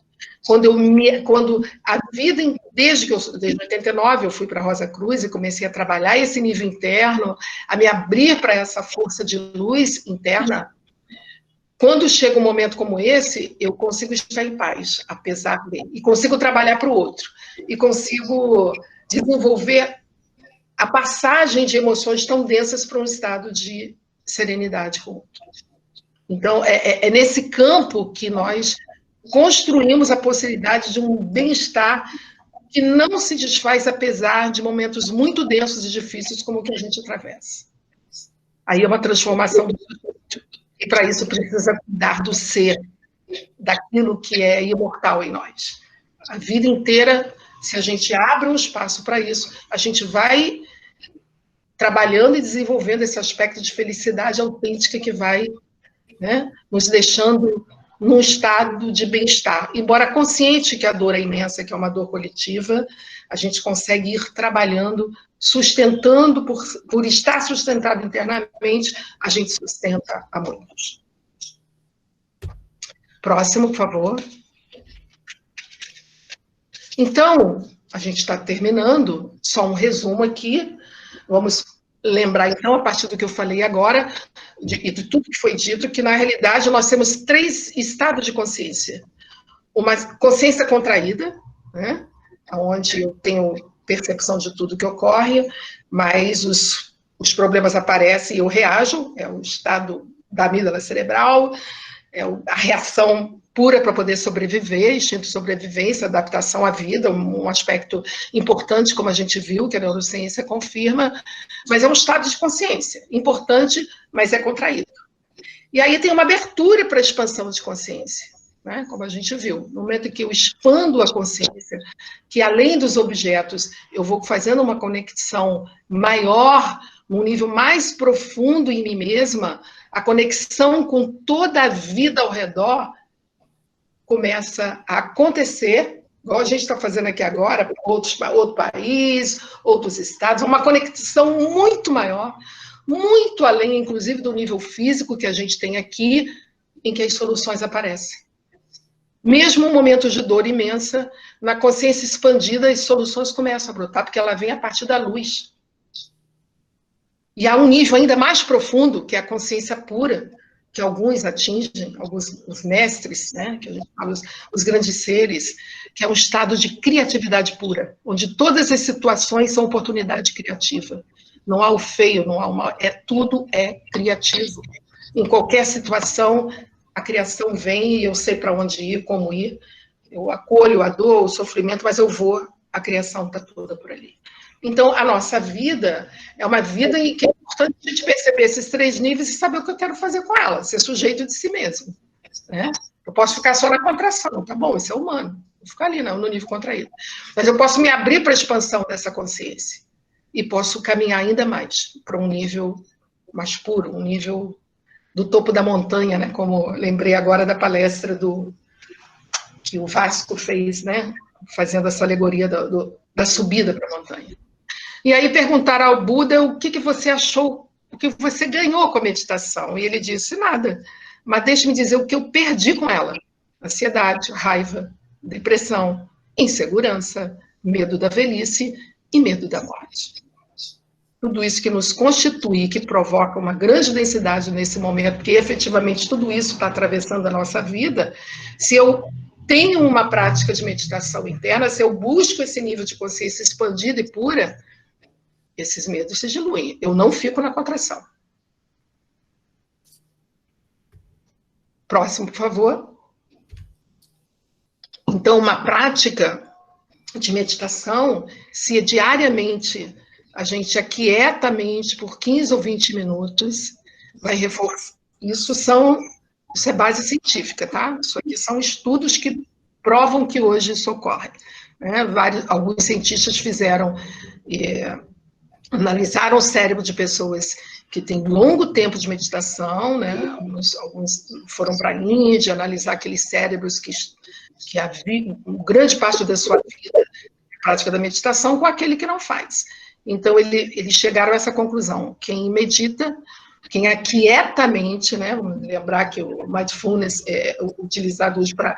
Não tem nem uma ligação com o espiritual, mas embora a gente busque uma meditação não só para aquietar essas questões emocionais, mas para expandir a consciência e comungar com a onisciência, onipresença, onipotência divina, mas o fato de parar 15 ou 20 minutos para aquietar a mente reforça a imunidade física, é o que as pesquisas mostraram, melhora a resistência à dor, favorece a concentração, favorece a capacidade de aprendizagem, é uma aliada no combate à ansiedade e à depressão, diminui o estresse, ficamos menos reativos a emoções, a pensamentos e sensações e estímulos externos, né, que são indesejáveis, que afetam o equilíbrio psíquico, transforma a anatomia dinâmica do cérebro, olha o que os neurocientistas chegaram à conclusão, ajudando a desenvolver qualidades como empatia, compaixão e bondade. Naturalmente, a empatia,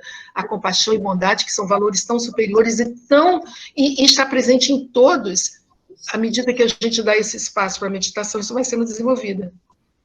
E aí você vai desfrutar maior nível de bem-estar interior. Então, se vocês concordarem, eu vou fazer uma prática dessa meditação, né? Aqui, para quem não é a Rosa Cruz, cada um tem a sua forma de fazer o seu lugar, né? De meditação, de silêncio, a maneira como nós nos harmonizamos com o eu superior, com o divino, como a imagem que vocês estão vendo, né? Cada um tem a sua forma, na sua casa, em algum momento que você dê um espaço para esse silêncio, será a grande diferença da existência.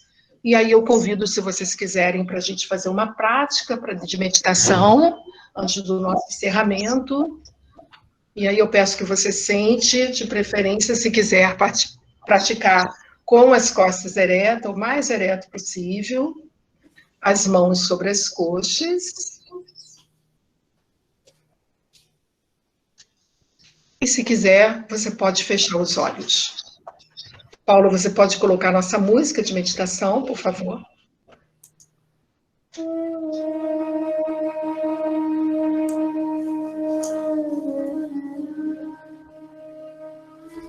Então, vamos nos preparar para um momento de harmonização, de meditação.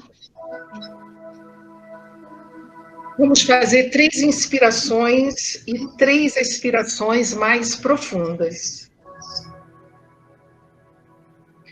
Inspire lenta e profundamente,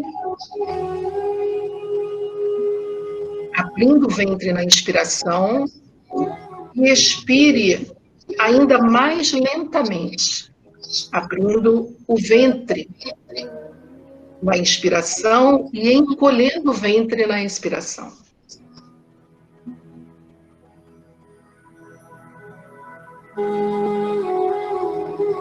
Pela segunda vez, inspire e expire.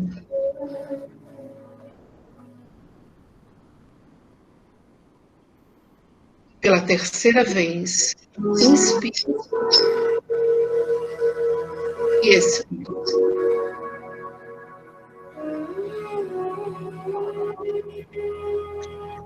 Leve agora a sua consciência para os seus pés. Perceba os seus pés. Perceba agora seu pé direito, os dedos do pé, a planta do pé, o peito do pé, o calcanhar e os dedos do pé. Leve agora a consciência para o tornozelo direito. Toda a extensão da perna direita, joelho, a coxa e a nádega direita. Perceba essas áreas do seu corpo mais relaxadas.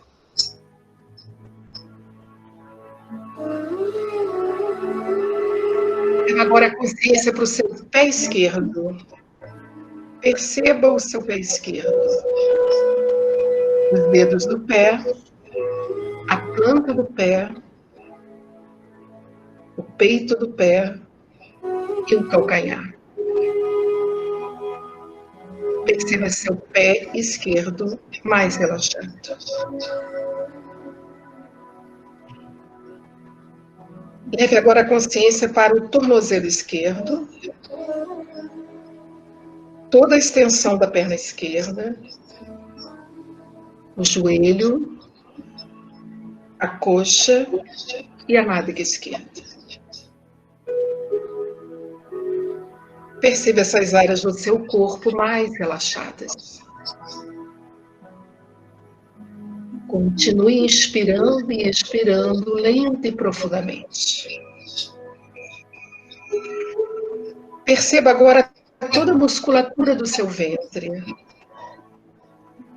a volta da cintura e da cintura até os dedos dos pés. Perceba essas áreas mais relaxadas. Leva agora a sua consciência da cintura até os ombros, relaxando a área peitoral. Perceba seu pulmão direito. Perceba seu pulmão esquerdo. O ar entrando e saindo dos pulmões. Perceba seu coração. as batidas do seu coração. Perceba o seu coração em paz.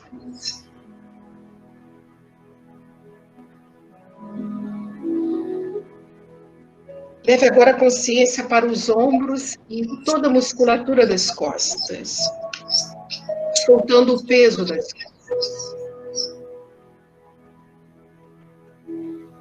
Relaxa o direito, o braço direito, o antebraço, o pulso e a mão direita, a palma da mão e os dedos da mão direita. Perceba essas áreas bem relaxadas.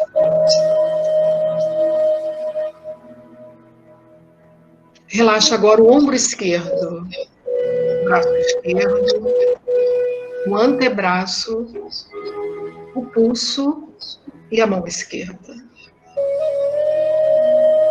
A palma da mão e os dedos da mão esquerda. Perceba essas áreas mais relaxadas. Leva agora a sua consciência para a garganta, relaxando a garganta, relaxando o pescoço e a nuca. Relaxa agora a musculatura do seu rosto. O queixo, o maxilar, estão mais relaxados. A volta da boca, lábios estão mais leves, os dentes, a língua, o céu da boca. Relaxa a orelha direita, a face direita, a narina direita. Relaxa a orelha esquerda, a face esquerda, a narina esquerda. O olho direito, o olho esquerdo. A musculatura da testa e todo o couro cabeludo. Perceba agora todo o seu corpo, do fio dos cabelos até a ponta dos dedos de seus pés. E perceba esse estado de relaxamento e quietude no seu interior.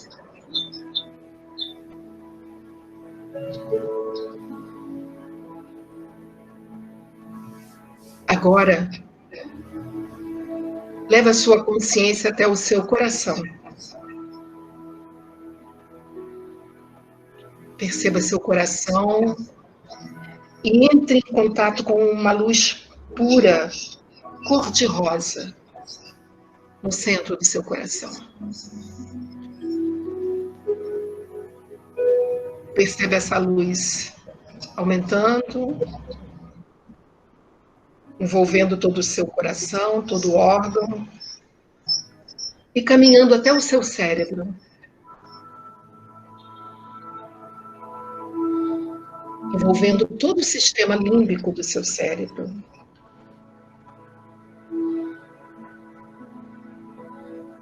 O sistema que regula as nossas emoções, que regula as suas emoções. Perceba essa luz envolvendo com maior intensidade a amígdala cerebral, aquele pontinho redondinho no centro do cérebro. E depois perceba iluminando todo o córtex pré-frontal ao final da testa.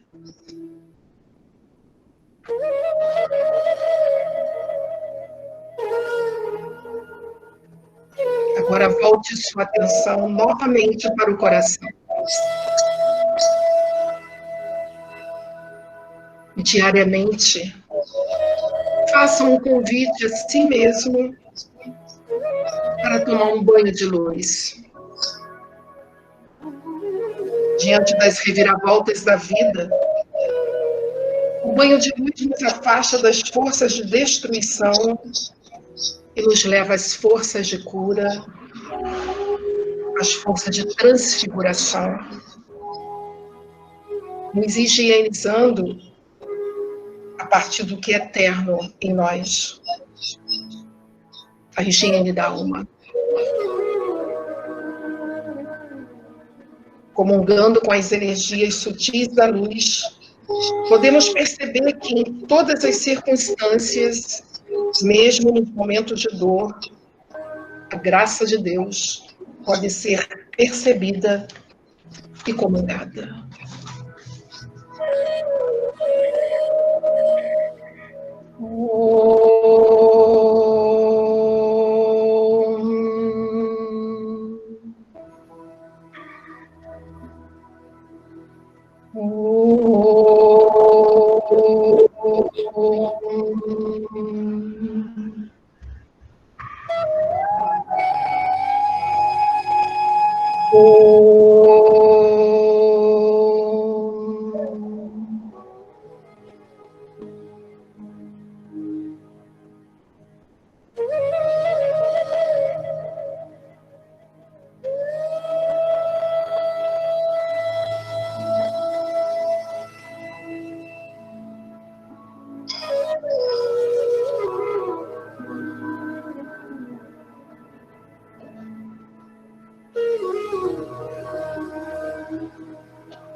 Que a quietude desse momento, essa luz desse momento, possa envolver toda a humanidade,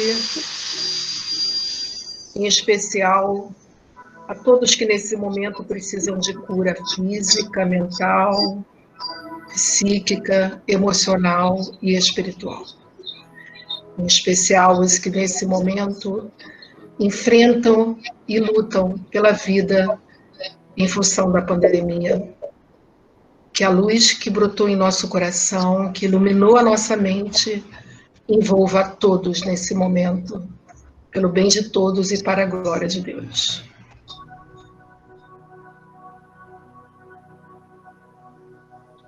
Agora, queridos amigos e irmãos, vamos começar a retornar à nossa consciência objetiva. Você vai aumentar o fluxo da sua respiração e vai começar a acordar o seu corpo, mexendo os dedinhos dos pés, mexendo os dedos das mãos. Começa a espreguiçar, espreguiçar, espreguiçar. Conte de 1 até 4, abra os seus olhos, retornando inteiramente para o aqui e agora. Retornando, retornando, retornando.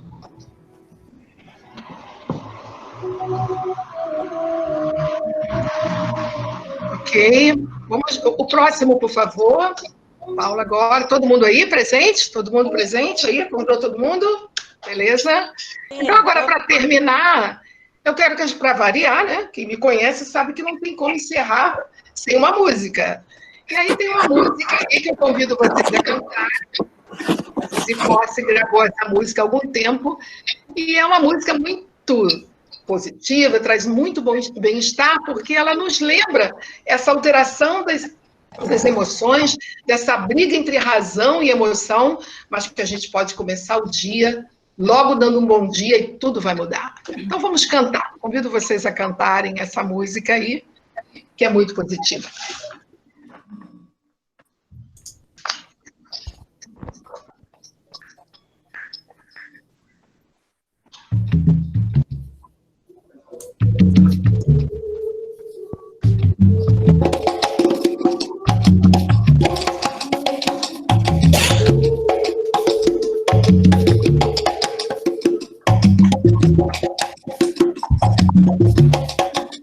Quero mudar tudo. O teu povo de rir, Um dia tô cheio da vida, no outro não sei onde ir. Um dia arriscado por pouco, no outro não sei se eu vou me livrar. Um dia esqueço de tudo, no outro não vou deixar de lembrar. Um dia você me maltrata, no outro me faz muito bem. Um dia eu digo a verdade, no outro não engano ninguém. Um dia parece que tudo tem tudo para ser o que eu sempre sonhei. No outro dá tudo errado, acabo perdendo o que já ganhei. Então, todo dia... De manhã, bom dia, Logo de manhã, bom dia, logo de manhã, bom dia, bom dia, logo de manhã. bom dia. Um dia eu sou dia sou diferente, no outro sou bem comportada. Um dia eu tarde, no outro eu acordo cansada. Um dia de bem gostoso, no outro eu venho tudo no mundo, no outro eu vou devagar. Um dia penso no futuro, no outro eu deixo pra lá. Um dia eu estou caída, no outro eu fico no ar. Um dia na vida da gente, um dia sem nada demais. Só sei que eu acordo e gosto da vida. Os dias não são nunca iguais. logo de manhã, Dia, logo de manhã. bom dia, Bom dia, bom dia, logo de manhã. bom dia.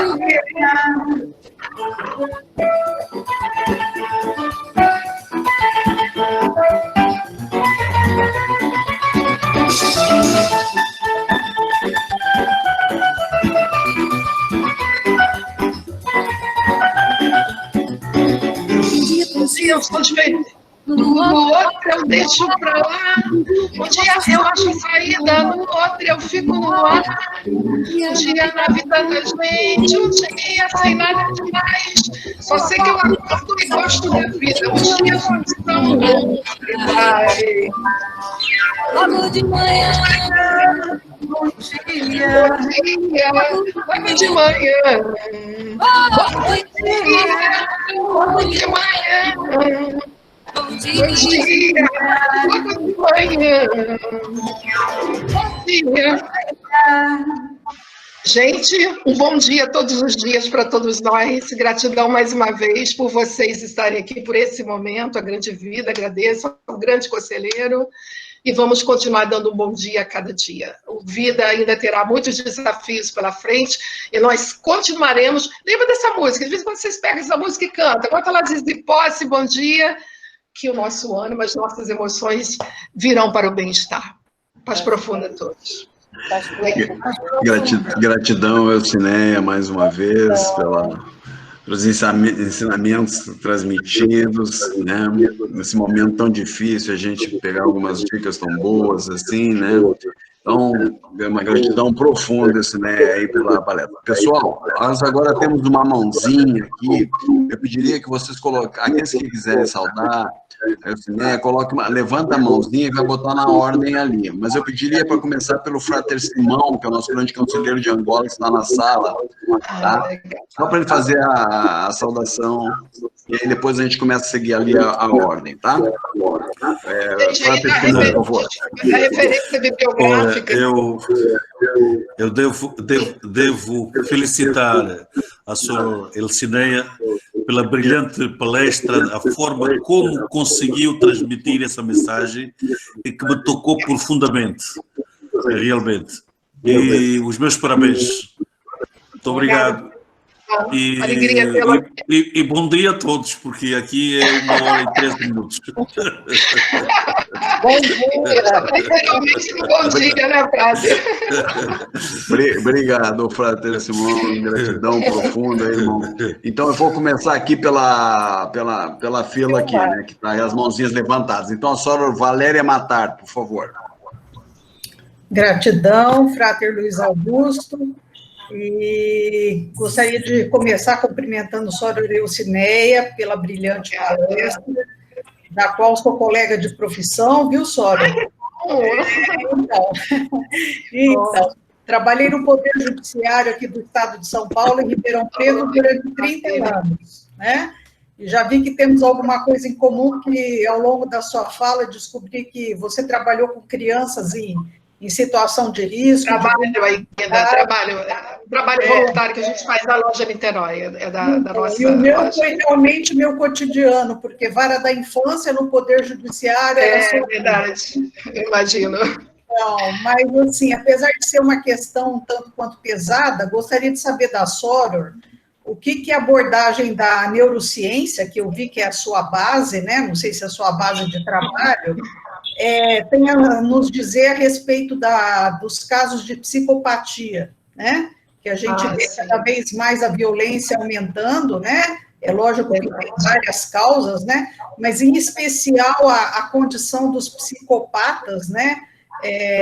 Você falou muito da questão cerebral, e eu fiquei aqui pensando, né, só para fazer um link também, que a gente sabe que as pesquisas começaram, né, com essa questão no final da década de 60, de 70, principalmente com os serial killers americanos, né? Então, essa questão se haveria alguma deficiência cerebral ou de algum neurotransmissor, enfim, eu gostaria de saber, você tem bem mais conhecimento atual nessa área que eu, o que diz a neurociência a respeito dessas condições que a gente sabe que até então são irreversíveis, né? Infelizmente, aí são irrecuperáveis, né? Enfim, essa que é a minha questão, e já agradeço a sua fala. Sim, na realidade, assim, eu não vou poder falar muito disso agora, porque eu, na realidade, não trabalho muito com esse aspecto aí, né? A neurociência, eu pesquiso para a compreensão do que a gente trabalha e para as palestras que a gente faz, por isso eu indiquei esse livro, porque possivelmente a parte de psicopatia também pode ser estudada aqui. Mas o pouco que eu posso falar nesse momento, que eu acho que esse seria um ponto até para uma palestra interessante da gente trabalhar, ele é muito amplo, não dá para dar uma resposta assim, né? Porque a gente sabe que a área de empatia que existe no nosso cérebro, o psicopata não tem essa área desenvolvida. Assim, resumidamente é isso. Mas é importante, assim, uma coisa, trabalhando com crianças, o projeto, às vezes a gente entende como psicopatia o que é uma construção do ambiente social que eles vivem, né? Eles são estimulados muito a aspectos muito negativos, né? E isso não necessariamente é uma psicopatia, é uma construção do ambiente. Que se eles tiverem a chance de serem trabalhados desde pequenos, talvez isso mude, né? Assim, para te dar um exemplo, eu fiz uma dinâmica, uma época com crianças lá no projeto, em um ano lá, né? A gente usa muito música e era sobre músicas e várias outras atividades, era dia do trabalho, né? Era período do trabalho. Então, eu levei uma dinâmica sobre o trabalho, música do trabalho, o que você quer ser quando crescer. Cada um ia montar, tinha um cartaz, ele ia ver, eu falei de várias profissões, passei um filminho cada um. E um menino, quando eu perguntei, de 6 anos, 6 para 7 anos, que eu perguntei, o que você quer ser quando crescer? Ele falou, eu quero ser, tio, o melhor bandido. Eu quero entrar nas casas, eu vou roubar as coisas, vou matar os homens e vou agarrar as mulheres. Isso uma criança com 6 anos de idade, né? E aí, o que é isso?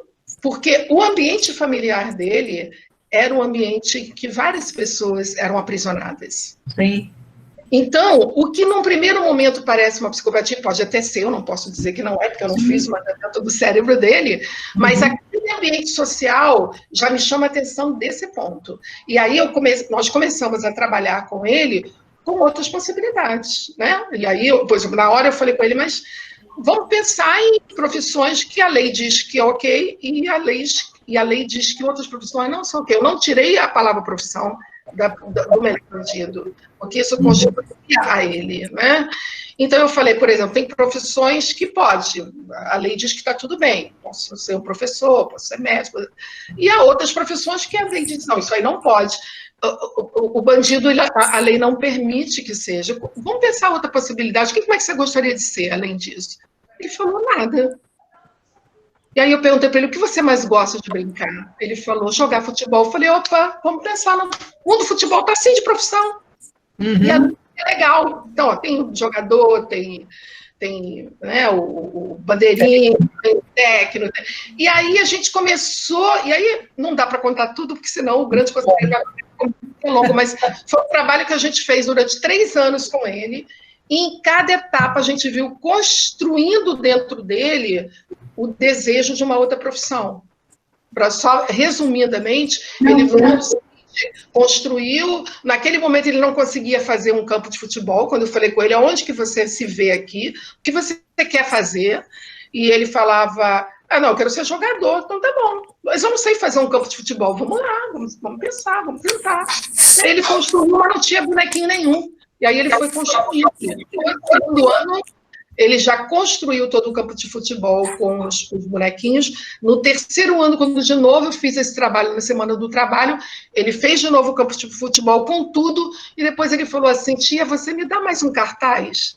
Uma cartolina, porque eu dava cartolina para eles montarem, né? Criar uma imagem, né? Uma visualização criativa do futuro.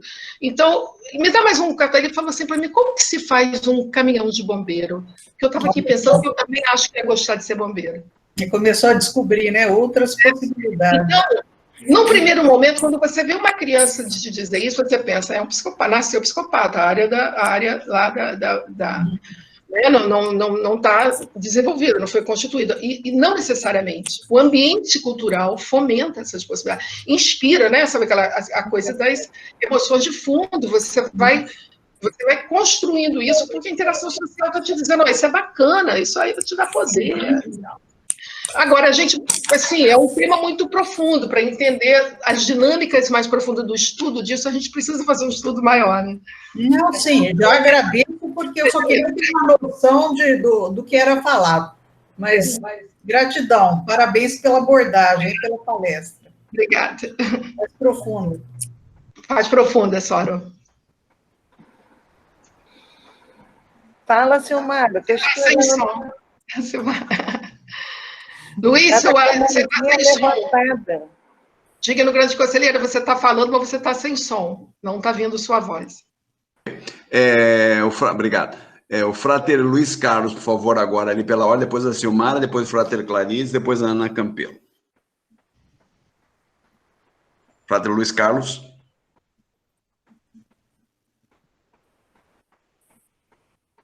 Frater Luiz Carlos. Então, vamos passar para a Silmara. Silmara.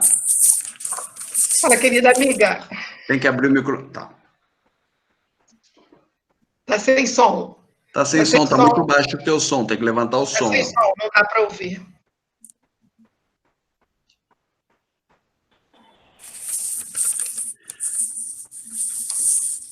Continua sem som, Silmara. Vamos ouvir primeiro o Frater Clarides, então, aqui. Ai, que pena. Tá, obrigado, desculpa, Silmara. Frater Clarides. Boa noite. Boa noite, Frater. Quero parabenizar seu trabalho, muito bem elaborado, muito bem feito, seus exemplos muito positivos. Parabenizar o trabalho de vocês pela loja com essas crianças, com jovens, eu creio que faz muita diferença. Quando a Sora estava explicando, eu lembrei daquelas 7 virtudes, né, que nós, Rosa Cruzes, trabalhamos. Fiquei pensando nelas, né, como a gente pode, através das virtudes, desenvolver o nosso eu interior. Sim, e sim. Trabalhar tudo isso que a Sora brilhantemente falou. Eu queria repetir um pouco essas 7 virtudes. Por favor, agradecemos.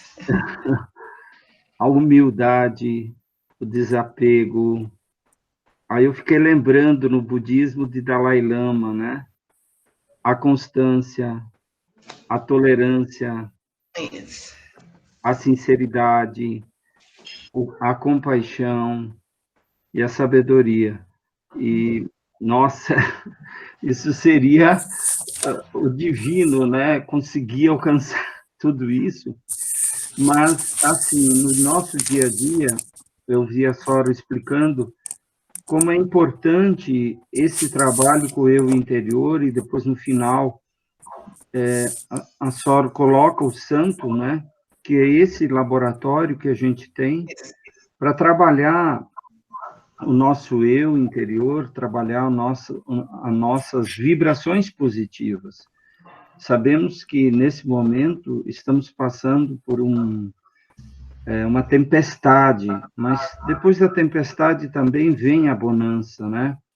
Vem para nós, Rosa Cruzes, sempre ter essa confiança em Deus, né? No Deus do nosso coração. E, sabiamente, eu vi a Sora colocando a figura de Dalai Lama, que nos inspira muito. Sim. Nos inspira, assim, essa alegria da vida. Eu vi isso na palestra, você colocando isso, muita alegria, no final, essa música. Sim. Olha, encantado pela sua palestra e Obrigada. Obrigada pelas doces palavras. Obrigado, Padre Clarice. Quer tentar de novo, Silmara? Vamos ver. Não deu. Tá bom. Ana Campelo, por favor. Diga na monitora. Boa noite. Oi, querida Ana Campelo. Gostei imensamente da palestra, sempre aprendo com você. Ai, que bom, poxa, Eu obrigada. acho que todos esses ensinamentos eu levo muito para o meu dia a dia no trabalho, né, que eu atendo pessoas também, né, com homeopatia, e a gente procura entender o sofrimento humano, né, e a partir, né, do sofrimento da alma, né, a gente tem o sofrimento do corpo, e aí vira sempre um círculo, né, que não tem. Exatamente. Então, é muito importante tudo isso que você trouxe para a gente essa noite. E eu acho que fica, assim, o reforço de que nós precisamos sempre melhorar o nosso eu interior, buscar o nosso mestre interior, que é a luz que Exatamente. você refere, né? Exatamente. Que a gente possa expandir a consciência, né? Exatamente. E nada é ruim, né? Tudo serve para um degrau de melhorar, né? Para a gente melhorar. Então, a gente encarar sempre desse ponto de vista positivo, que esses aspectos fazem parte da gente e que a gente tem que procurar transmutar mesmo, né? Transformar aquela alquimia, né? Que a Rosa Cruz sempre fala, né? Aquela alquimia espiritual, né? Transformar o chumbo em ouro. Eu acho que é isso que a gente almeja e que a gente sempre deve buscar. Parabéns. Obrigada, querida. Maravilhosa palestra. Paz que profunda. Bom, agradeço. Mais profundo. Parabéns pela escolha, pelo todo o tema trazido. Parabéns, Acineia. Muito Gratidão obrigada. também, Sora. Ana Campeão. Por favor, aqui pelas mãozinhas não tem mais ninguém com mãozinha levantada. Então Silmara não conseguiu, Silmara. Não está conseguindo, Silmara. Ela queria falar. Ela queria, mas não está certo. Eu gostaria de falar, enquanto ninguém levanta, eu vou dar mais aí 1 minutinho, 2, para alguém que queira falar, para levantar a mãozinha. Só colocar a mão na mãozinha ali que vai para lá, né? Então, na hora. Mãozinha. E eu queria dizer da alegria, né, de nós estarmos com a Silmara aqui também conosco hoje na sala. Isso é uma coisa muito boa, viu? Então, felicidade aí, Silmara. Querida Silmara. Muito bom. Né? Então, a Ana Caldeira tinha colocado aqui, a Ana Caldeira. Ela está aí, Ana Caldeira. Pode falar, Ana. Olha, assistir o Cineia é alegria, é crescer, é muito bonito. Como a gente aprende com você, que delicadeza, que profundo, nossa, é muito bom, Cineia, eu fico muito feliz. Obrigada. Muitíssimo obrigada pelo seu trabalho, muito lindo, parabéns, loja, parabéns, vamos seguindo com a nossa Rosa. Obrigada por tudo. Exatamente. Obrigada por você e por suas doces palavras, querida. Obrigado, Ana. Por favor, agora, Ana Márcia Soares. Ana.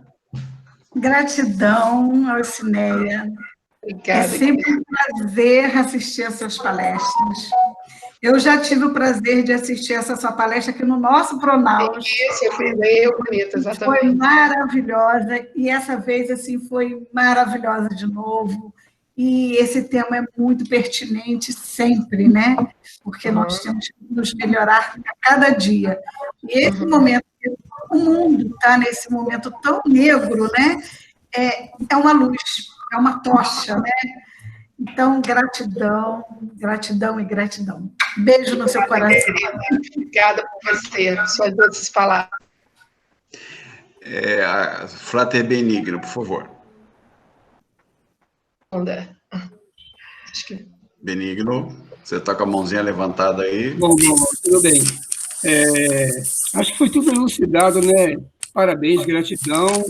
Essa querida Soro, irmã, professora, tem uma verdadeira aula de psicologia maravilhosa que você fez, esse trabalho que você faz com as crianças.